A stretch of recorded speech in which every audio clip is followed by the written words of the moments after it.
one of the new chants that we created as well, which I really love, is racist coward crooked cop, get a fucking real job.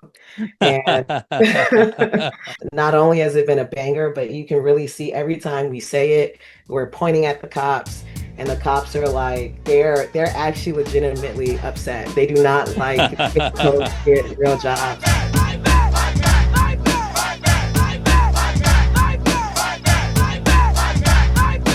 Welcome to Fight Back Radio, production of fightbacknews.org, taking you to the heart of the people's struggle. I'm your host, Richard Berg, and today we're going to talk about Donald Trump and martial law in American cities. And people have seen, in fact, we had as a guest just recently, Marisol Marquez from Los Angeles, who talked about what was going on there at that time and how, they'd use first overly zealous immigration enforcement, and then people protested and they sent in National Guard and eventually even the Marines. And I encourage people to go back and listen to that episode. But since that time, the government, the federal government has used troops and agencies to just take over Washington, D.C. And now they're threatening to do the same thing in Chicago. In fact, as we're recording this episode, and I expect by the time we release it, there we will have had troops in Chicago. But there's federal agency people, and we're told the Texas National Guard, everything's kind of super secret, but it's happening at a naval base just a few miles outside of Chicago. And, other cities, Baltimore, New Orleans, New York City, there's been some other ones mentioned as well. But we have the perfect guest today to talk about these things, but also to give us the lowdown and tell us what has been happening in Washington, D.C. Our guest today is Kristen Bonner, and who's an organizer with the D.C. Alliance Against Racist and Political Repression. KB has been organizing with the D.C. Alliance for 3 years and works as a housing attorney for a local immigrant rights organization. They're a native of Florida. KB was a founding member of the Tallahassee chapter of the Dream Defenders and got their start organizing around police crimes with the murder of Trayvon Martin by George Zimmerman in February of 2012. So welcome to Fight Back Radio, KB. Thanks, Richard. And I'm very happy, very glad to be here. Yes, yes. I'm dying to hear what you have to say, and I want to get into this right away.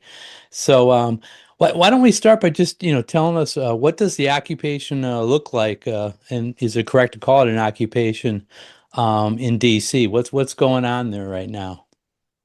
Yeah, I think it's more than correct to call this a occupation. It's been going on for about 3 weeks now, and how it's looked in the city has just been, I would say, total and utter chaos, complete violation of, people's civil rights, and it's been particularly targeted on, Black people, specifically Black youth, and immigrants, Latinos, and otherwise. So uh, they have been out pretty much every day, terrorizing, our people in our communities and trying to instill a sense of fear.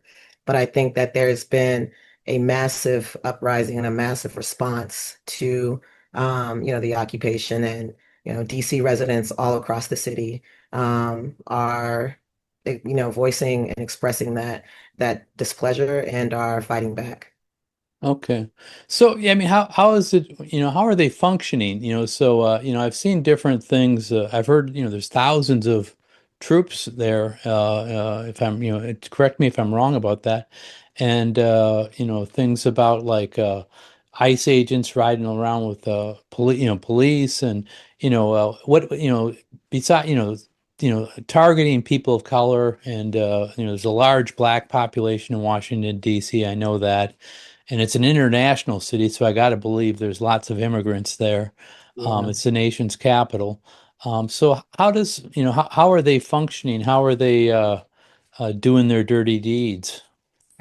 Yeah, so there's a couple of different tactics that they have been using, and just to provide a visual map for people, DC is divided into 8 wards, wards 1 through 8.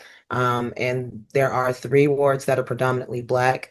2 of them are, we say east of the river. That means that they are below I think it's the Anacostia River, but don't quote me on that. And they're effectively like cut off from the rest of the city.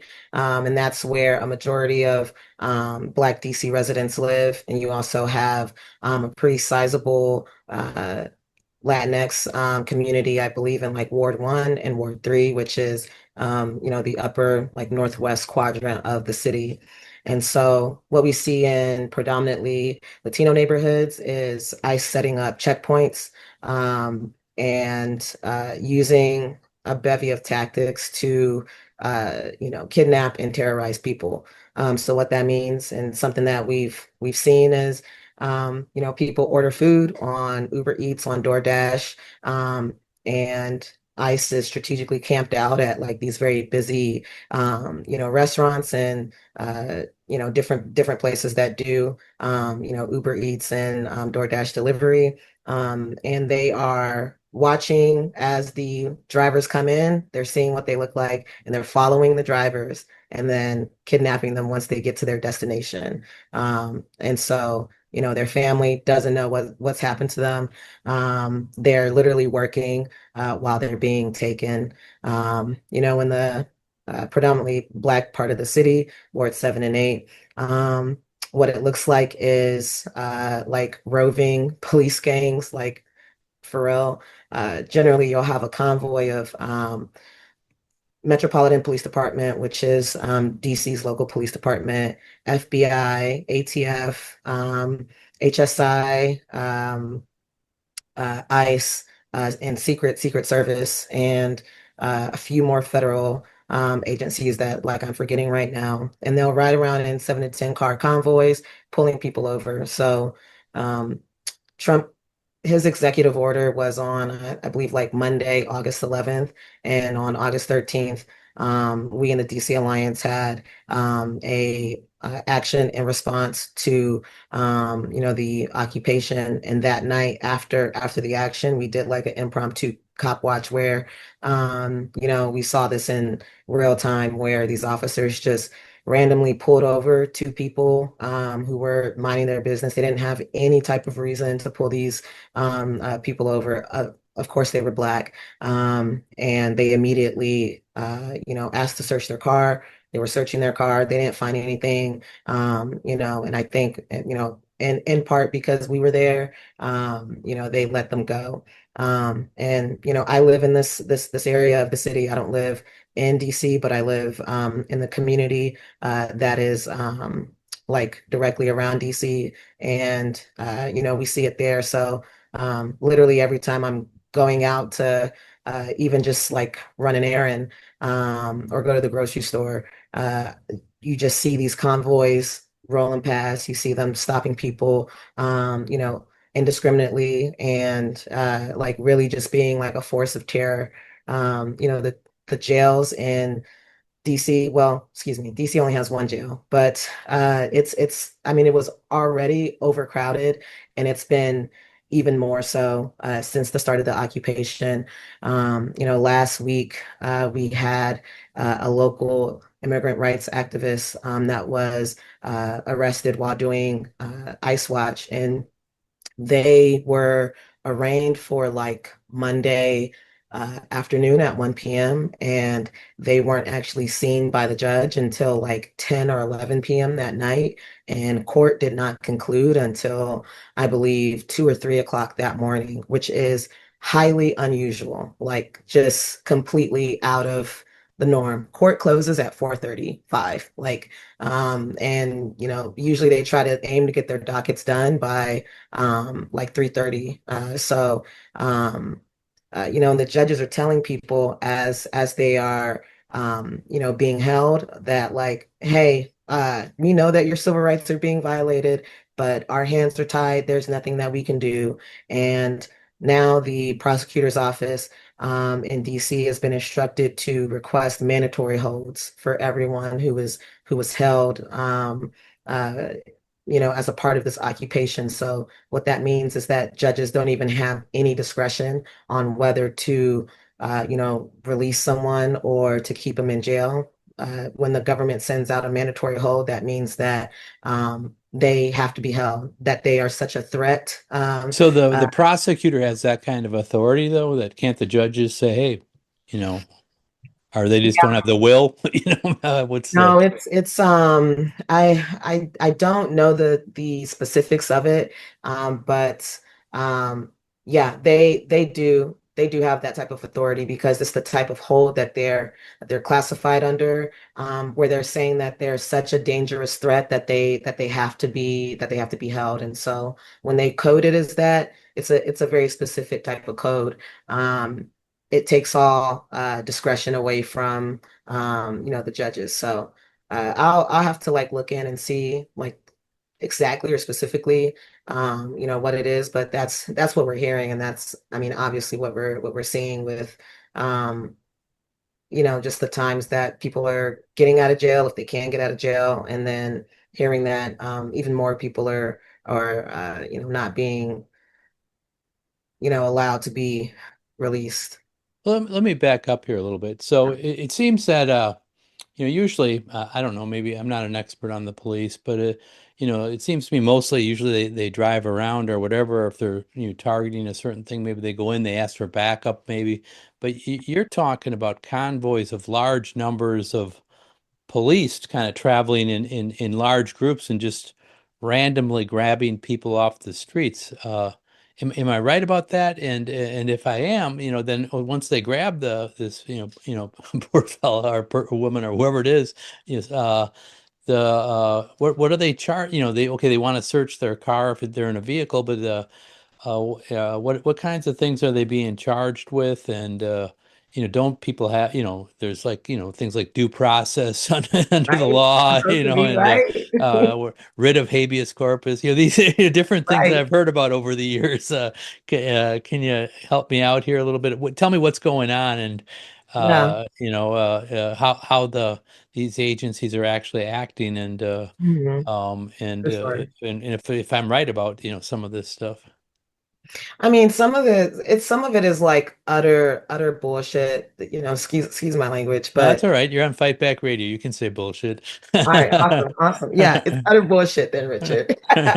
Um, because it like people will be held under like suspicion of activity, so it's like the police don't have to even have hardcore evidence. If it's like if you talk back to the police or you know don't treat them with the respect that they feel that they deserve, they will invent reasons to hold you. And but really what it is, or what I keep hearing that a lot of people are being detained for is weed. And in DC, weed is a civil citation. It's something that has been decriminalized in the city. Now, you're not allowed to smoke in public, but being the type of city that DC is, like people smoke in public all the time. Um, and, generally, if you are seen smoking in public, it's a civil citation. That means that it's not even an offense that you should be arrested for. But we are seeing people be arrested for, smoking or having weed, and they're being brought up on federal charges because they're saying, well, DC may say this, but this is federally a crime, and so that's how they're really charging a lot of people. But I mean, again, it's like the activists that I talked about. I believe that they were arrested for just like heckling the police as they are as ICE is literally kidnapping people, or becoming a nuisance, or standing in their way and trying to protect people from being kidnapped. Um, there was a video that went super viral online that showed uh, a black lawyer who was arrested by ICE, or excuse me, he wasn't arrested by ICE. He was arrested by the police. They stopped him in one of these 7 to 10 car convoys, and he told them that he that he had a firearm that he is legally allowed to have, and that the magazine was in the trunk. And they then searched his car. They found the magazine. They arrested him.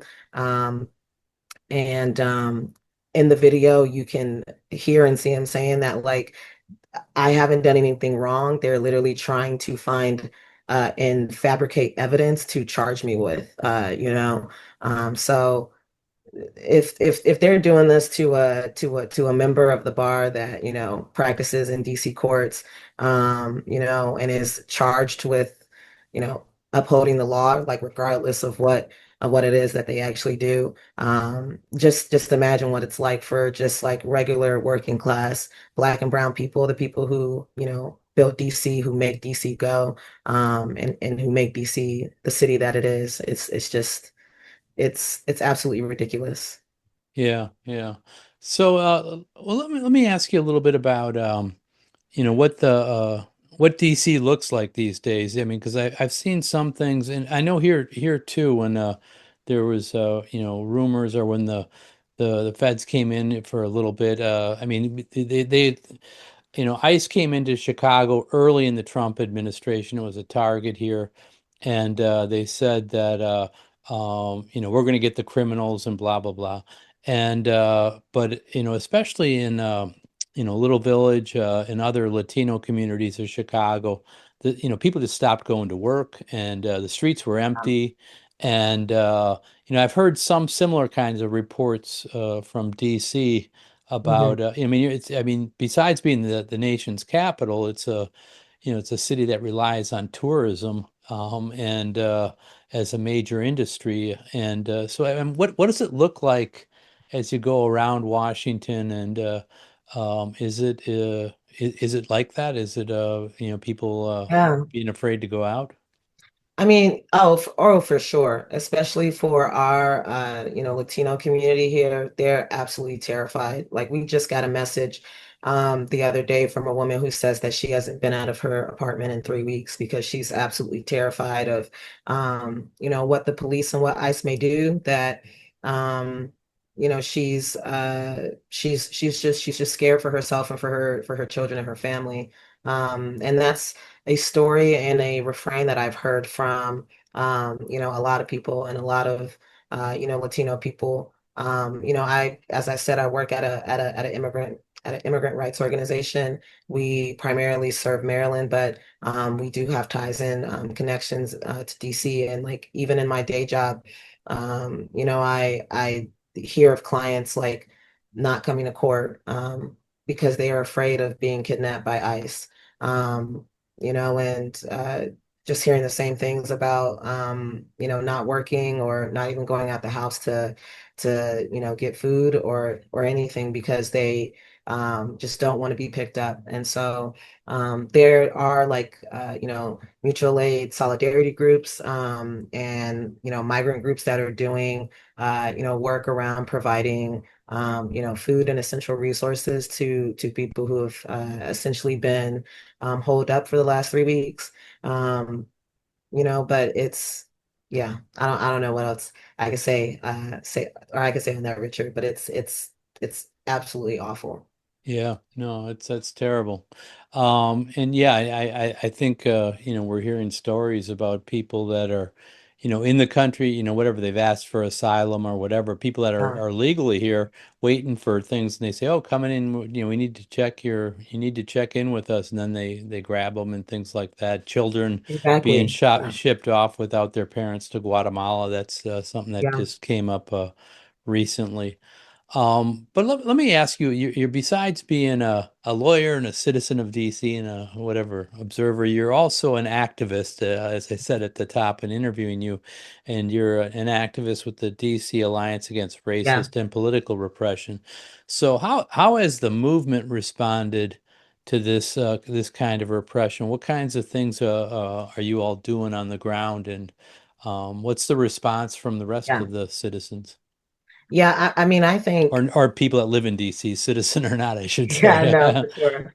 uh, Uh, I think it's been honestly amazing to see the response to this occupation. Like we never want to be occupied in the first place, but there's beauty in pain and struggle. And I think one of the beautiful things that we've seen is just the unity that I think people in DC have like generally shown, like against Trump and against this, and against this occupation, and what has been able to, blossom out of that. So, myself and other comrades in the DC Alliance, as well as in DSA, Anak Bayan DC, International League of People Struggle, Palestinian Youth Movement, Guns Down Friday. There's other organizations that I know that I'm forgetting, but we've come together to organize a DC Against the Trump Agenda coalition. And so the purpose of this coalition, and this is something that literally has been organized on the fly, and we're still organizing it, on the fly. But the goal is essentially to build the biggest boot to kick Trump in the ass with, and not only to kick Trump in the ass with, but to kick him and his cronies, and his capitulators, and I'm including the mayor, Muriel Bowser in this, to not only get them or get the occupation out of DC, but to get them out of DC too. That it's saying that we will not allow Trump to just do whatever he wants in his city, or to do whatever he wants in our city, and we will respond and fight to his reactionary agenda. So. We've been hitting the streets every single weekend since this occupation started, and I think we've been seeing our actions, get bigger, and just like the core that we're forming of like people that are consistently coming out. It's been amazing to see. Yeah. So we have a clip of one of your protests where we have you chanting and leading the protest. So I wanna play the clip, and then after we've done that, I want to ask you a little bit about that. So Sure. here's the clip. Donald Trump, help us! Donald Trump, help us! Donald Trump, help us! Donald Trump, Donald Trump. Okay, so can you tell us a little bit about what was going on there, and are these protests common, or is this you said that you've been building. How's it going? I mean, how many Yeah. people are coming out, whatever. But also tell us a little bit about. I mean, you had a little flair there. Tell us that you were excited about what was going on in that protest, and is there that kind of enthusiasm that that Right. that the resistance actually has? Yeah. I mean, well, first, fuck Donald Trump. That's the clip said. But I think I'm an incredibly silly person, and so sometimes that tends to come through in, my organizing work, and specifically in my chanting, because I don't know, I just kind of want to have fun with it, and I don't take myself too seriously, so I'm down to look like a fool, but people seem to be enjoying it, so. No, they clearly were. They clearly were. Yes, yes. And yeah, I think I said this to you earlier. I see that NWA and Eazy-E are making a comeback in DC. Yeah, yeah, fuck the police. And I mean, honestly, it's like, so the first action we did was, uh I don't know, three weeks ago. I'm losing my sense of time. But it was about 3 weeks ago, and it was in the curfew zone. I'll have to get into and tell you what the curfew zones are. But well, DC has these curfew zones where youth are not allowed after 8 p.m. on Fridays, Saturdays, and Sundays. And this has been something that has been going on all summer, that preceded the occupation. And so, we decided that we wanted to take the fight directly to the cops and directly to the occupiers. So we specifically called our first action inside the curfew zone, which is on the corner of 14th and U, for that for that weekend. And 14th and U is a very like historic area in the city. I'm in a historic block in the city. It used to be predominantly Black. It used to be like the neighborhood of DC. It's, still has a few queer establishments, but the demographics have definitely changed. Um, and yeah, at that action, we decided to take the streets, and we didn't march very far. I think our route was like less than half a mile because we wanted to remain within the curfew zone. And we had a dope ass drummer. Um, and I just got on the mic. We had, a list of chants that we had prepared, but we kind of threw all that to the wind because we wanted to chant around the things that people are mobilized around and they're angry about. Before we even got started with that action that I'm telling you about, um, we had people that had already come out with these fuck Trump signs and was already saying fuck Donald Trump, fuck the police before we had even started, our actions. So we kind of seized on that energy and created like this kind of fight song, chant song, where it's a call and response. So we like continuously went through like several different chants like Chinga la migra, which is fuck ice in Spanish. Um, Fuck the police with a callback of like free DC or fuck ICE. So it'd be like fuck the police, fuck ICE, like that. Um, or free DC, fuck ICE. So we got and it just like that kind of happened organically as we were chanting.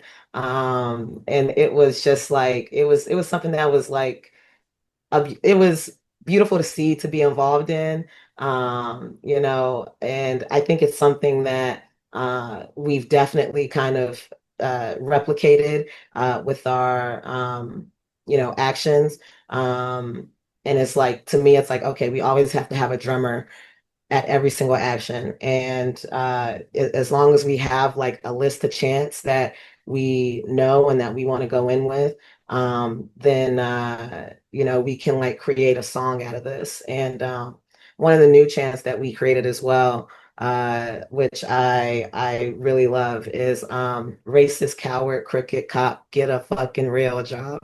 And this comes from one of the homies from Chicago, actually. Shout out Marari Garima. Marari's been in DC with us for a few months, and he's been really leading our coalition efforts.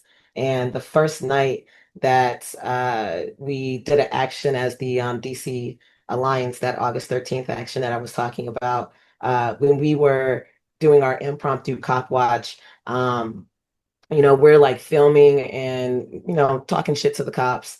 And something that Marari said was, get a real job, get a real fucking job.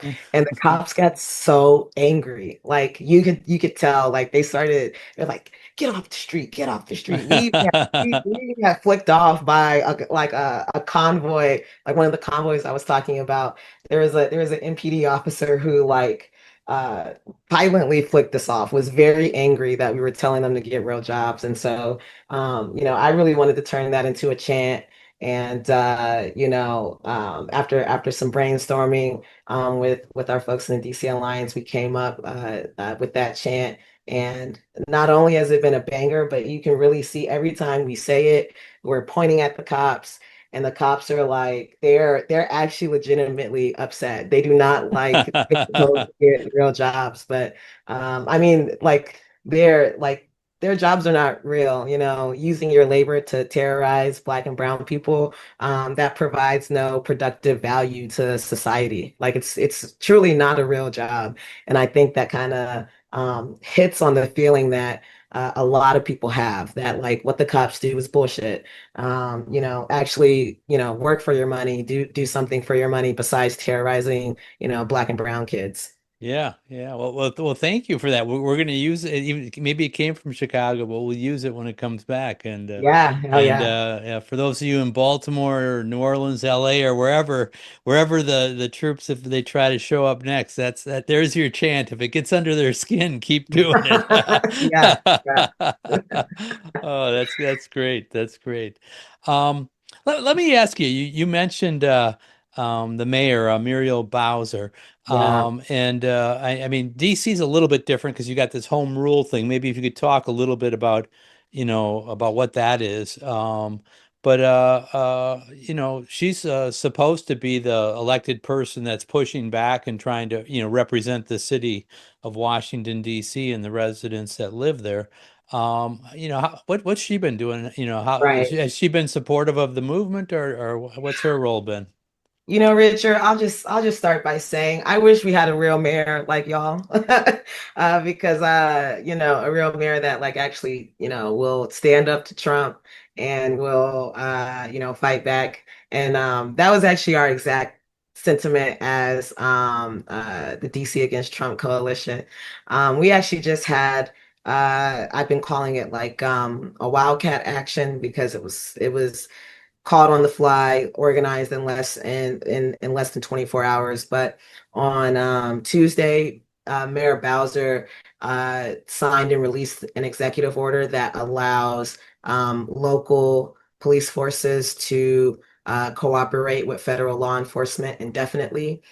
So even though, and I know we might talk about the when the occupation is set to expire. So even though the occupation may be set to expire on September 10th, what this authorizes is uh, essentially for our local police to always cooperate with the feds, regardless of whether there's a deployment of the National Guard in the city or not. So we took this as just a further attack on the people's rights and on the people's democracy, and as a another capitulation and concession by Bowser, excuse me, to try to appease the Trump administration. Their thinking is that like, well, if we concede on some things, then there won't be a federal takeover of DC, because Trump will understand that we're willing to work with them and this, that, and the third. Um, and it's completely naive. If Trump wants to take over DC and wants to federalize DC, he will do it regardless of whether the mayor, stands in his way or not. Appeasing them will not keep any of us safe. And it's just uh, an opportunist will do as an opportunist does. And, I think Bowser is an opportunist of, the highest authority. Um, but when it comes to home rule, so home rule is actually a act that was passed in the 70s, and it essentially allows DC to govern its own affairs, to elect a mayor, to elect a city council, and to pass its own laws. Now, the laws are still subject to congressional review.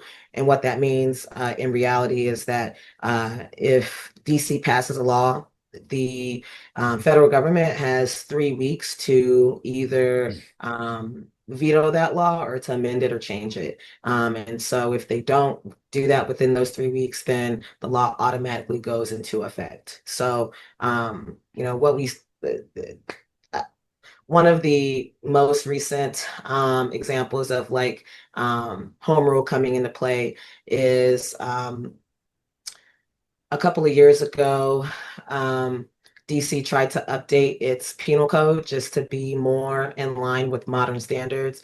And you may remember hearing and seeing about this. There was this whole thing of like, we're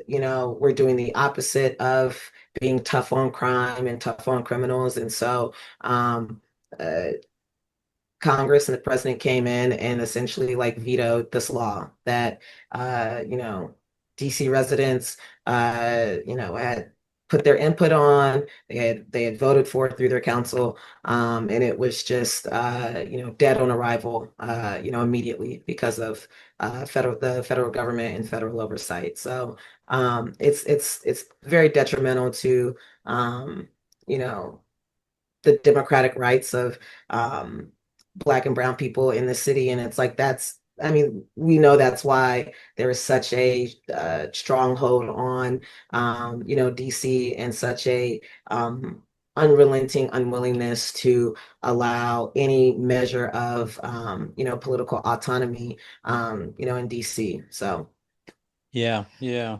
Um, I wanted to just take a second here for our Fight Back Radio listeners across the country because I think the situation in cities is different.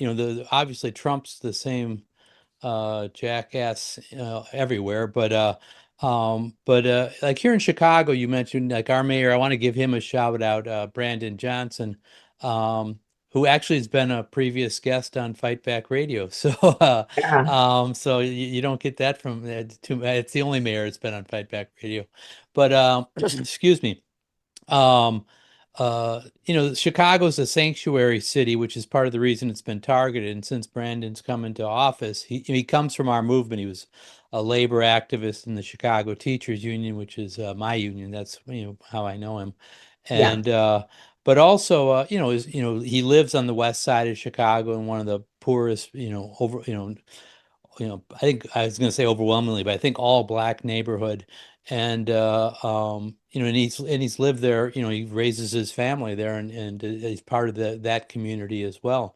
And so, but this thing of sanctuary, we've doubled down on it, as they say these days, yeah, in the sense of saying, police cannot, and even in the early Trump days when ICE and others came in, they've since then they've said, look, you cannot cooperate with these guys, and in any way, shape, or form.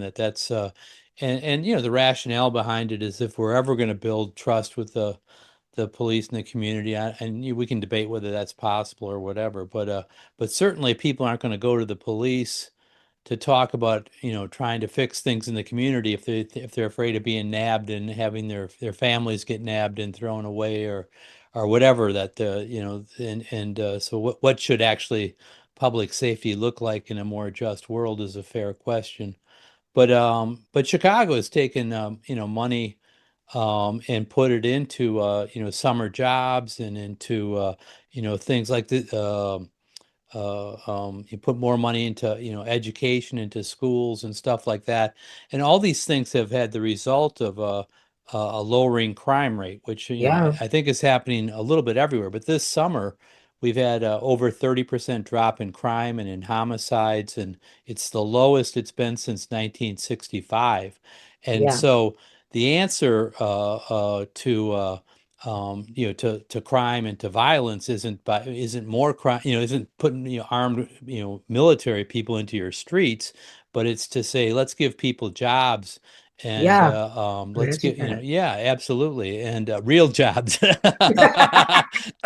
And I did see some of the people in the National Guard or whoever they were in DC doing beautification stuff too. So maybe that was Right. maybe somebody heard you. Right. Yeah. Yeah.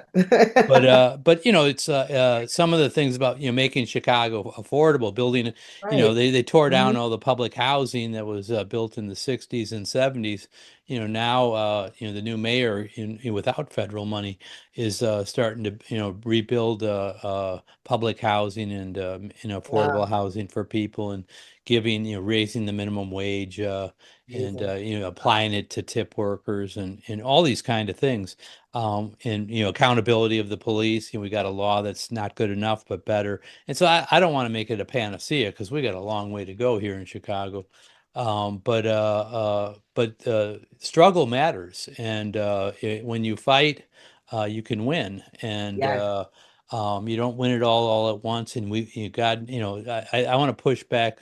Maybe I'm giving a little speech here, but some of what you said earlier about others, who said, oh, we shouldn't, that your mayor said we shouldn't push or whatever. We should push as hard as we can Oh yeah. because they give us nothing unless we really, really, really fight for it. And we have to really, give it everything we got just to win small amounts.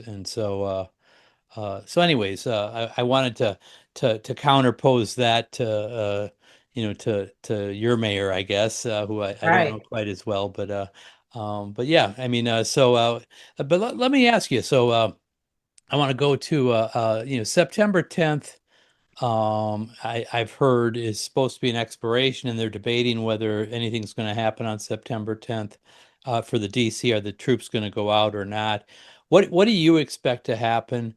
And is the move? What's the next steps for the movement? You have these exciting rallies, which Right. my hat's off to you on, and we got to learn from that. But what are the next steps? Right. Well, just to go back really quick to a point that you made about, struggle and not making concessions. I think and hopefully I do not butcher a Frank Chapman quote, but I think Frank said that we have to, or we don't get everything we fight for, but we have to fight for everything that we get. Yeah. Like that, that's definitely, I think, a way that we have to, view struggle and view it as like a protracted war, a people's war, Um, Truly, the people united have never been defeated. Delayed, maybe, sure, but defeated, no. And so that's the thing that we always have and that we can always have as a quiver in our hat. But as far as this uh occupation, the order. So Trump has said from the beginning that uh, the order for the National Guard is only for 30 days, but he has the option to extend it another 30 days to actually to extend it indefinitely. Um, I've heard that there are that even if the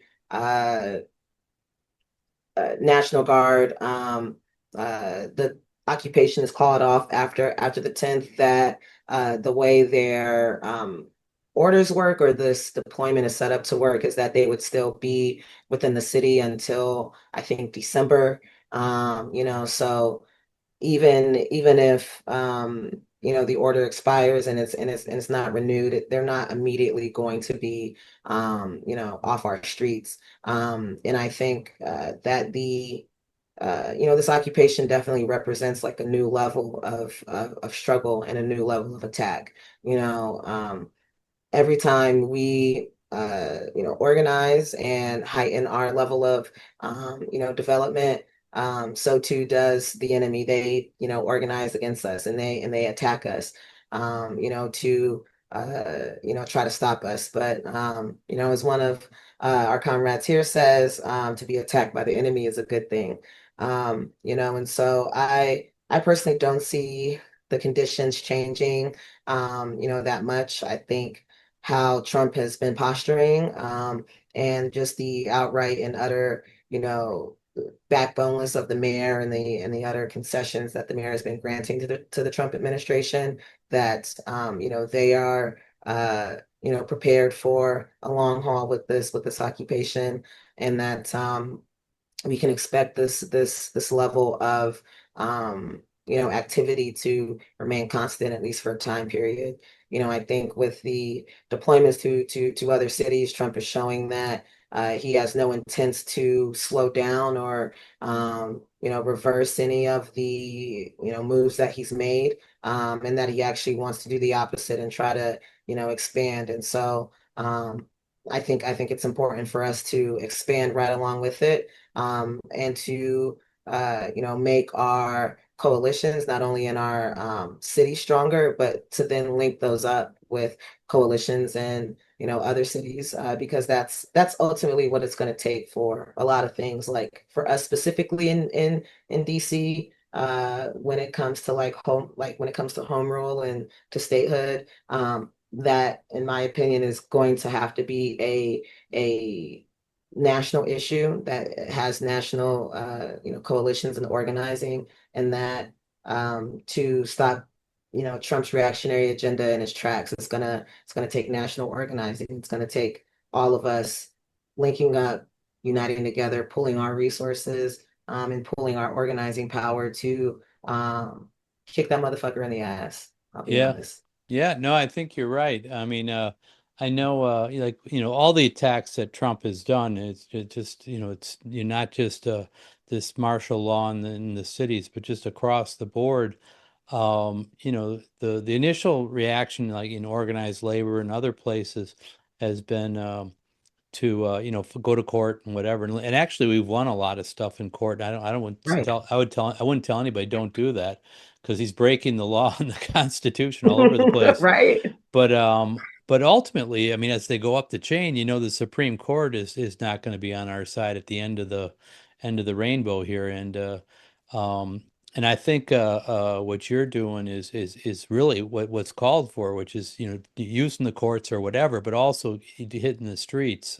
Yeah. I know you mentioned curfews, and it struck me because there was a big fight here about curfews, and the in the city council in Chicago, the right wing said, "Oh, we need curfews that the police can have these curfews for kids." And they're talking about, mostly black high school kids who would Yeah. gather. They'd use the internet or whatever, and say, "Oh, we're going to all meet at in the Loop, which is the main downtown of Chicago," and Mhm. so it was a way to criminalize black youth, and so there was and the mayor and the movement pushed against it. Mhm. But I saw all kinds of people, progressives in quotes here, people that ran and said that they were part of our movement, and became aldermen, who were all, waffling and I'm not sure. And Right. we won the vote, but not by much. I think I forgot Mhm. the exact vote, but it was close. And it was people that, basically it goes to say you fight crime by more cops, by criminalizing youth, and that's never the answer. And so Right. we need to figure out how to organize our people, whatever, go to court, but get them on the streets too, and Yeah. organize what you said, the unions and everybody across the country. And Yeah. when that starts happening, I think we'll have something. Yeah. Uh, And if I may, Richard, on yeah, that point, please, you're the guest. um I'm giving too much of a speech here. no, I'm listening. I'm like, hey, this is a word. This is a word right here. I like it. But no, like and that's really what precipitated all of this with the occupation as I talked about before. And earlier this year, the mayor and city council unanimously voted and passed. I think it's like called like Secure DC. It's this mega crime bill. Um, and one of the things that this crime bill does is that it created these curfew zones. So DC has like always had a curfew for I don't quote me on this, but I believe since like the early 2000s, at least there's been a curfew in DC that's been off and on, enforced. And so basically what the curfew says is that after 11 p.m. After 11 p.m., anyone under the age of 18 cannot be out on the streets unless they meet one of nine exceptions. And it's after 11 p.m. Friday, Saturday, and Sunday. And what these curfew zones do is they are these particular areas of the city that are announced before the weekend, where there is a heightened criminal activity or whatever it is that they're calling it these days, that necessitates having a earlier curfew zone or an earlier curfew for youth, which is 8 p.m. Friday, Saturday, and Sunday. So the curfew in the rest of the city is still 11, but in these zones, it starts at 8 p.m. And these zones are, you guessed it, where a lot of, Black and brown working class people live, and, their kids and their youth live.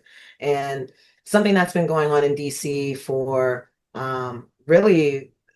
the last several decades, but I think very intensely the last 10 years is the project of gentrification. So if you look at the census from 2010, DC was a 60% Black city. And in the census from 2020, DC became a 49.1 or 0.5% Black city. So now we are a plurality. And I think the number is even lower today. I think the number is around 46 or 47% Black. And that is completely tied to the massive, gentrification in the city that has really been ushered in by, Bowser, and her deals and contracts with real estate developers, and things like that to rebuild the city. But what ends up happening is that areas of the city that are rapidly gentrifying, there are no public free spaces for anyone. And as this is happening, there's an expropriation or a theft of resources that are being extracted from Black and Brown communities that are then used to build these gentrification projects. So what that looks like is the libraries close earlier. There are fewer rec centers. There are few neighborhood rec centers. Like there have been massive closures up for the last 10 years with the rec centers. Um, and if you are a youth, specifically a working class youth, you probably don't have money to go sit in Starbucks or whatever boutique cafe and spend $10 on a latte. So what happens is kids just hang outside in parks and in open areas because it's free. And so in some of these mixed race neighborhoods that used to be predominantly or all Black that are now mixed race or just gentrifying in general. You have like just uh, youth that walk the streets because there's nothing else to do. There's no recreation centers open. There's no activities that are geared for youth in certain areas of the city. And so they just hang out in groups and they are criminalized for just hanging out in groups. And that's where a lot of these curfew zones, come from. And I mean, honestly, Richard, I kind of feel like I've like ported somehow and like we've all collectively ported back to like 1995 because that's all that there's been with these talking points on crime. It's these very like Bill Clinton-esque, like we have to be hard on crime talking points, but no one ever wants to talk about the root causes of crime, and how exploitation and oppression are the root causes of crime because it's like intentionally and systematically stealing resources and expropriating resources out of the communities that actually have built the city and run the city and make the city go. Without the labor of the Black city drivers or excuse me, bus drivers, without the labor of the immigrant and brown restaurant workers, the city would literally stop in its tracks. And so it's their wealth and the value that they create that is literally being sucked out of their communities. And they are left with nothing. And so that's not talked about and that's not addressed because then it would call everything into question. And so the city council and the mayor have taken this very like tough on crime stance where we need more police, we need more resources for police in order to solve crime, and all it's doing is terrorizing people and honestly making our streets unsafe. So Yeah, no, and I think that's you could probably, what Mayor Bowser's doing, there's that's happening across the country in major cities, yeah, and even though here in Chicago there's a fight about it, and but certainly those people, the developers are here too. They're pushing, the Black right. populations went down here as well, and you can see their motive for all of this. Let me ask you a little bit about about Trump though and Trump's motive. I Sure. mean, maybe it's because he was a real estate guy too. I'm not sure, but why is he?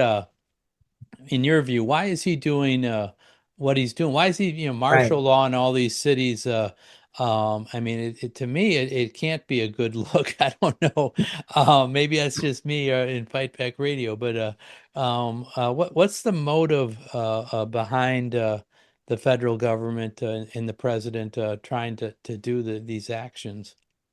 Right. I mean, I think it's a few reasons.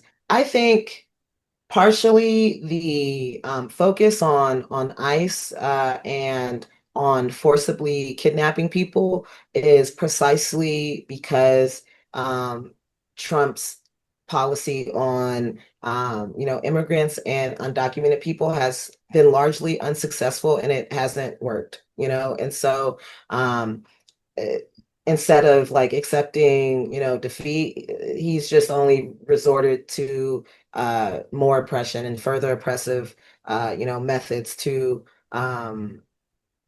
try to uh, honestly, I think it's a tactic to like isolate uh, immigrants and to drive the labor value of like immigrant labor down even further. Because if you are afraid that you are going to be, kidnapped by ICE at every turn, if you're afraid in your grocery store, if you're afraid on your job, if you're afraid in every little thing that you do, you're less likely to fight back, to cause a stink about horrible workplace conditions, to organize in any type of meaningful way, or make meaningful connections with the people around you in your community that can lead to, organizing and to resistance and fight back. So I really think it's a method of, further resource extraction in that way, of people's labor, but it's also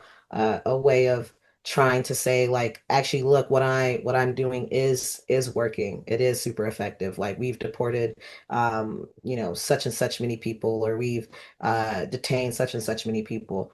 So I think he's trying to follow through on a campaign promise in that way. But I think ultimately with this occupation, the goal is like it is just unmitigated police terror. And it also serves the same purpose that it does for immigrants with ICE, and trying to create that same fear, and trying to drive the value of people's labor down so that they can make more profits. But I don't know.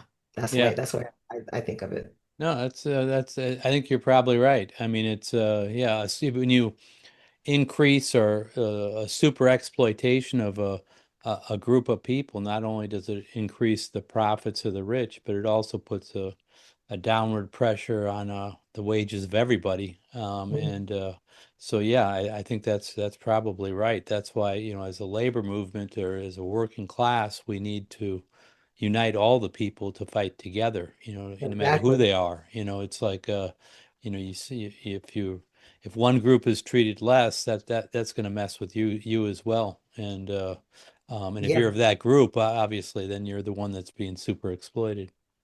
Yeah. And a a great mind once said that, capitalism creates its own gravediggers, and I think that I think that this occupation is exactly that, because DC is a very racially divided city. It's kind of what I was talking about earlier with the predominantly Black wards being, east of the river. The other predominantly Black ward that is technically not east of the river, that is above that line, is also like historically, oppressed and like cut off from the rest of the city in terms of transportation, and things of that nature. But something that this occupation is doing is that it is bringing white people into these predominantly Black wards to stand up and fight for Black people, and to stand up and fight for brown people and for immigrants, and something that we've been saying in our organizing is that like you don't have to be from DC to fight for DC. You don't have to be black to fight for black people. And this occupation I think is doing something that uh, has never been done before on like I think the scale that is happening right now of um, unity across like racial lines. And in my opinion, if that is able to be solidified in a real in a material way, in an actionable way, like it's really curtains. It's really curtains for Trump. So but that's their problem to worry about. And that's, our advantage. Yeah, yeah. Let me ask you, I want to circle back to one of the demands that have been raised as, over the years a lot, quite actually, is this idea of a DC statehood. Yeah, And particularly though now with the occupation of DC and whatever, you've talked about your mayor's response, but the lack of representation and a vote in Congress or, whatever. It's the taxation without representation, those kinds of slogans I've heard. yeah. Could you talk a little bit about why we should support DC statehood, even those of us who don't live in DC? Yeah, I think it's about supporting basic democracy and the democratic rights of the people. Like I said yesterday we held a protest in front of Bowser's office, and one of our speakers said that the American Revolution was fought because of taxation without representation. But the thing is, in DC, we've never had our representation, but we've been taxed all along the way.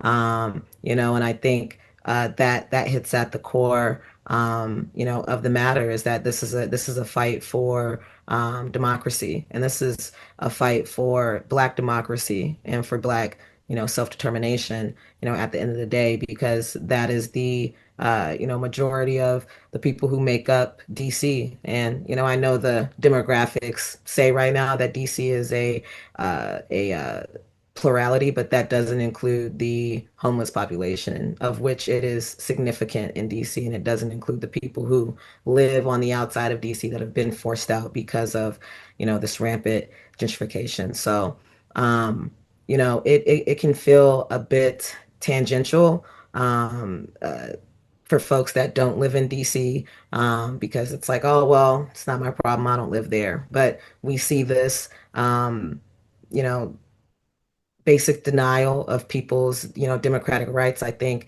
in multiple ways. For example, in Florida, essentially, in order to get community control of the police in Florida, I think they have to go through a very similar battle that we in DC would have to go through. Obviously, the conditions are different, so it's those battles will look different. But in Florida, for example, the Florida Constitution says that the sheriff is the final authority, on on the police. So in order to get community control of the police, to put the power over the police into the people's hands, you have to change the state constitution, So and it's the same with DC, just in a different form of in order for DC to be able to become a state, we need an overwhelming amount of support from other states. Like I I don't want to cite the like how many representatives or states would need to uh or we would need to like become the 51st state. But I think it's like three-fourths, something like that. And so it's a battle that we have to show people the connections to, because I think that the struggle is shared, all across the country. It just expresses itself in different ways. And I mean, honestly, I think this anti-Trump coalition, or anti-Trump agenda, excuse me, coalition is one of the mechanisms that we can build those relationships that we need to build in order for a movement for DC statehood to actually become national, and to become a national talking point and a national agenda item that not only people in DC are organizing towards, but that people all around the country are organizing towards. Yeah, no, excellent. Well put. Well put. I mean, especially as, whatever, they're throwing away, just bourgeois democratic rights and taking away Right. people's right to vote. So I think it's a time for, the people to stand up and push back and to demand that we preserve these and expand them, and DC would be part of it. Sure, certainly DC should be a state before Canada, I would think. Oh yeah. Yeah, I wanted to ask you also though,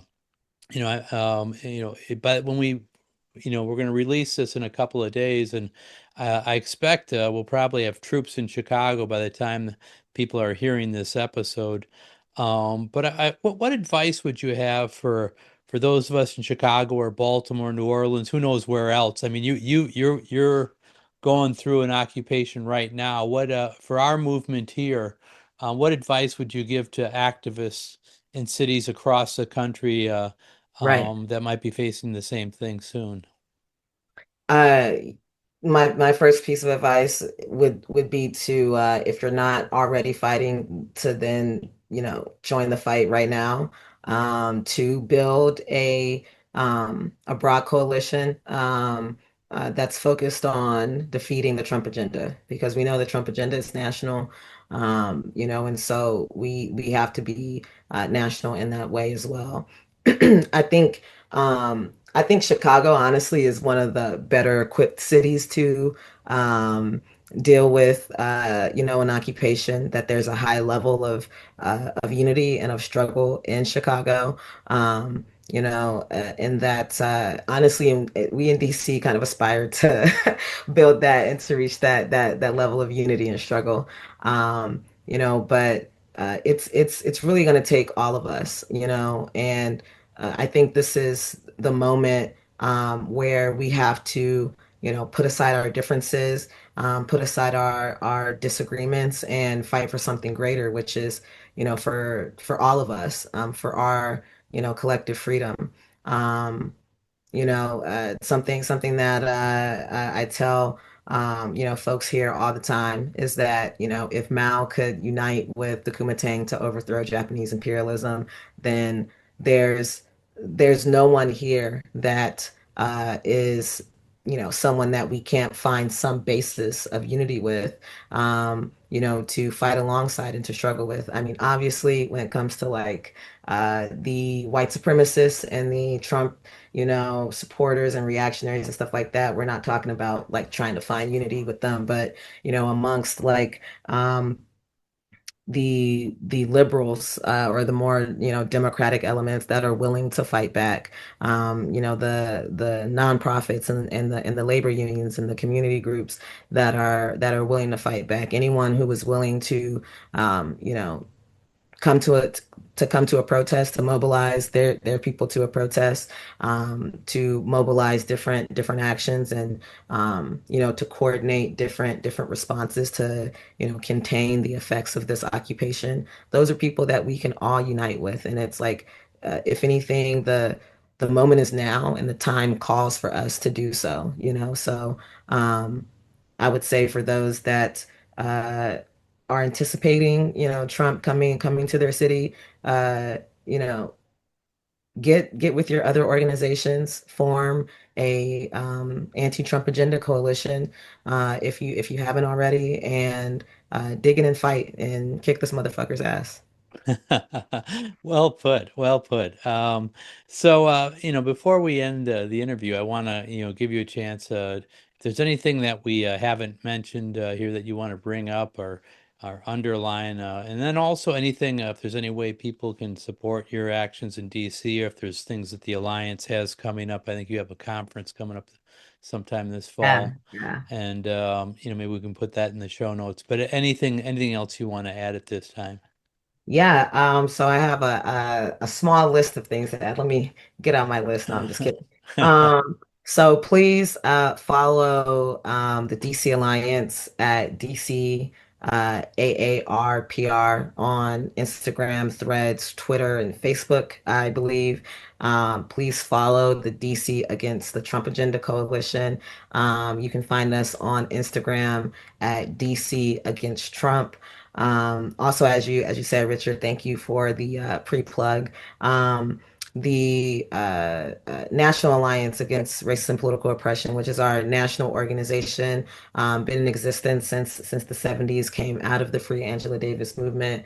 We've committed ourselves to, community control of the police, to fighting police crimes and political repression since the beginning.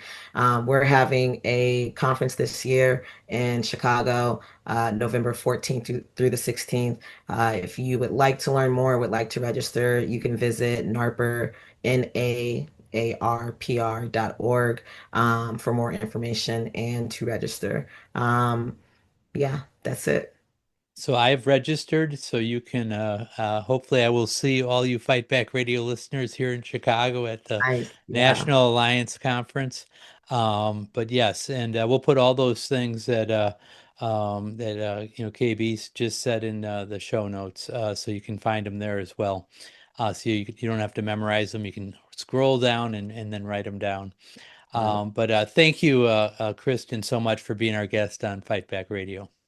No, thank you so much for having me. I've really enjoyed my time. Yeah, I hope y'all have a good day.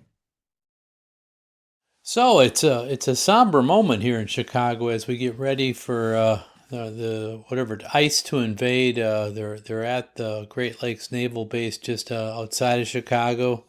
We're getting word today that I'm recording this on the Saturday before it's released. So we know that the Mexican Independence Day parade is today in Chicago, and we know that the ICE is ramping up here. The Department of Defense, or Department of War, as Trump wants to call it now, is just renting space in northern Chicago, and so it's ominous what they're going to do. This is probably the first president since the Civil War that seems to be more interested in sending troops into the United States than abroad, and so this is a dangerous time for us. And yeah, we'll see how it goes. I mean, by the time you hear this, probably some things have happened. And so people, thank you, Kristen Boner, for tips on how to fight back, how to deal with this situation, and for all your efforts, as a leader of the movement in D.C. And I think it'll help us here in Chicago, and also our sisters, brothers, siblings, comrades in Baltimore, New Orleans, or wherever else Trump is going to hit next. So we encourage people to get involved, to stand up to this kind of repression, to stand for justice wherever you can.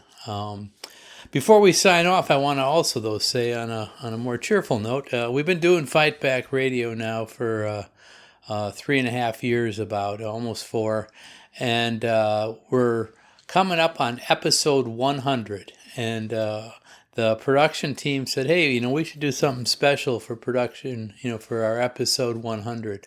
And so, we're kicking around some ideas, but we've decided to ask you, our listeners, what do you think we should do for episode 100? Is there a special format you want to see, or something different than we typically do, or, a special guest or guests, or, that we should be trying to bring in for episode 100? We ask you for that. Any kind of ideas you got, maybe we can do something fun and celebrate together episode 100. It'll probably be happening probably early in 2026. I haven't figured it, charted it out yet, but I'll let people know as we get closer. But if you could, you can send a direct message to any of our social media, which you can find in the show notes. Or you can send an email to me at richard.fightbackradio@gmail.com. And also, I just want to encourage people, as always, to tell a friend about this, retweet it, share it on all the social media. And also, like or subscribe to us. If you're watching on YouTube, you can hit a button right there. It says subscribe. If different formats, different platforms do different things, but you can give it 5 stars or writing a review. They tell us helps move us up the algorithm so people can find us more easily. So we appreciate all those things. And so any of that you can do is deeply appreciated. And finally, I want to thank our production team of Shane Tremley, Dad McColgan, Lane Dorsey, and Caetano Silvera. And I'm Richard Berg for the entire Fight Back Radio team, saying until next time, all power to the people.